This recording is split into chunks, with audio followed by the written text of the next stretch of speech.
বাংলাদেশ দলকে নিয়ে দুইটা কথা বলেছিলাম। যখন বাংলাদেশ ঘরের মাটিতে অনেক সাফল্য পাচ্ছিল, তখন বলেছিলাম যে এখনই উদযাপনের সময় আসেনি। বাংলাদেশ দল কতটা ভালো হয়েছে, বাইরে কেমন করছে, তার উপর নির্ভর করবে, অথবা আমরা বুঝতে পারবো। আরেকটা হচ্ছে যে বাংলাদেশ দল যদি জিম্বাবুয়েকে টি-20-তে হারিয়ে দেয়, সিরিজে হারিয়ে দেয়, তাহলে সেটা হবে অঘটন। কেন বলেছি সেই সব নিয়ে কথা বলবো, এবং মোটা দাগে বাংলাদেশ জাতীয় দলের সমস্যাটা কি সেটা নিয়ে একটু আলোচনা করতে চাই।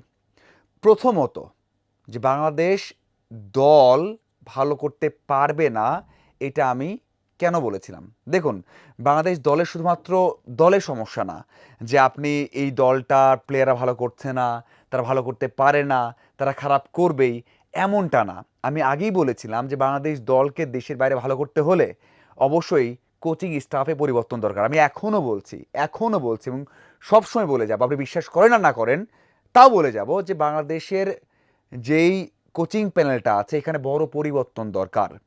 অনেকেই বলেছেন এর আগে যখন কথা বলেছি যে না ভাই, আপনি পিছিয়ে লেগেছেন, আপনি ভুল কথা বলছেন, কিন্তু ভাই, কাজ করার ধরন দেখলে এবং ইমোশন দেখলে বোঝা যায় আপনি জাতীয় দলের ডাগ আউটে বা জাতীয় দলের সাজঘরে প্যাভিলিয়নে কখনোই এমন প্যানেল রাখতে পারেন না। রাখলে আপনার কখনোই নিরপেক্ষ থাকবে না, এবং নিরপেক্ষ থাকলেও অন্য দেশের যেই কালচার, অন্য দেশের যে উইকেট, অন্য দেশের যে বাউন্ডারি, সেটা নিয়েও আপনি বুঝতে পারবেন না, স্টাডি করতে পারবেন না। এই যে বুলাওয়েতে খেলা হয়েছে, হারাডেতে খেলা হয়েছে, সেখানে হারার পর আমরা বলেছি যে বাউন্ডারি বড়।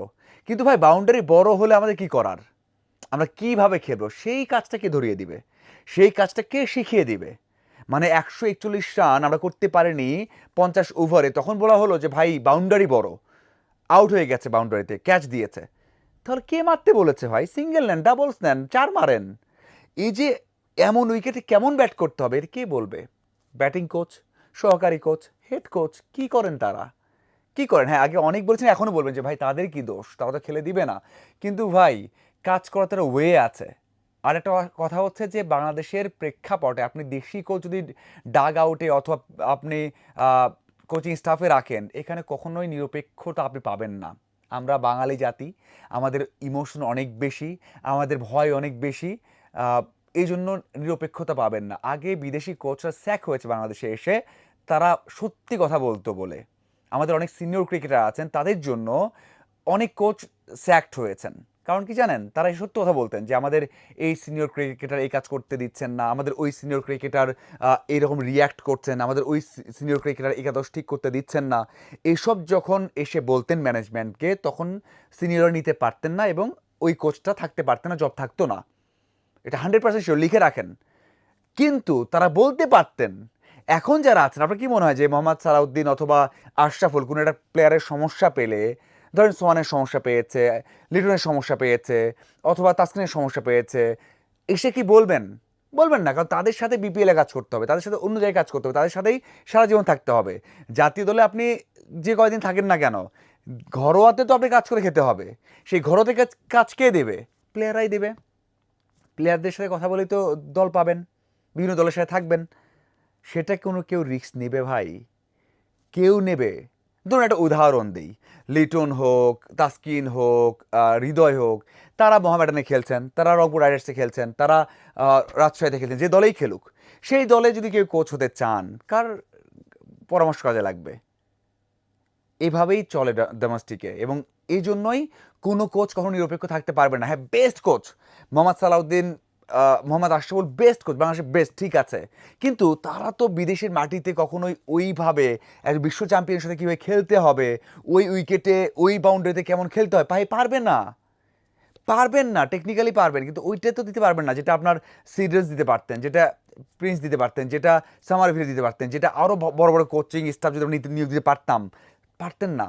যেটা আপনি পাইতেন হাতুরু সিংয়ের কাছে, পাইতেন না। তো এই জন্যই বলবো, আমরা সিমন্সের কথা বলেছি আমি এর আগেও, যে সিমন্সকে অন্য কোনো বোর্ড নেবে না ভাই। সিমন্সকে অন্য কোনো বোর্ড নেবে না, এখনই জব না থাক বাংলাদেশে, অন্য কোনো বোর্ডে দেখবেন না আপনি।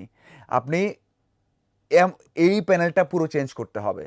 আপনি দেশে বাইরে ভালো করতে চান, আপনি মোটিভেট করতে চান, আপনি স্কিল ডেভেলপ করতে চান, আপনি কোন দেশে কী খেলতে হবে সেটা চান, এই কোচিং স্টাফ চেঞ্জ করতে হবে। ইমোশন দিয়ে আর সীমিত স্কিল দিয়ে আপনি কখনো দেশে বাইরে ভালো করতে পারবেন না। পারবেন না। বাংলাদেশের কোচিং স্টাফটা হয়ে গেছে পুরোটাই দেশি বেসড। এটা হওয়া উচিত না। আপনি কাজে লাগান। আপনি এরা মানে এই কোচিং স্টাফ তৈরি করছেন।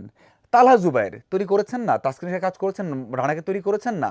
তৈরি করেছেন এবং তারা আরও তৈরি করবেন, আরও ভালো করবেন। ন্যাশনাল টিমেও সহকারী রাখেন আপনি। বেস্ট কোচ দরকার সাথে। আমি আবারও বলছি বেস্ট কোচ দরকার। আপনি এই সিরিজটা যদি হেরে যায় বাংলাদেশ, আমি বলেছি যদি বাংলাদেশ দল জিতে যায় টি-20 সিরিজ, এটা হবে অঘটন। আমি আবারও বলছি, বারবার বলবো এই ঘটনা ঘটতে পারে, বাট এটা অঘটন।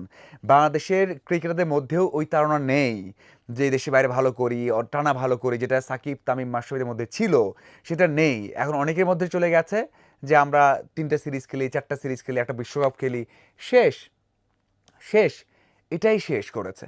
এটাই শেষ করেছে, কারোর মধ্যে সেই মোটিভেশনটা নেই। এটা আলাদা বিষয়, সাথে কোচিং স্টাফ চেঞ্জ করতে হবে, এটা আমি দৃঢ়ভাবে বিশ্বাস করি। আপনাদের কি মনে হয় অবশ্যই জানাবেন। ধন্যবাদ সবাইকে।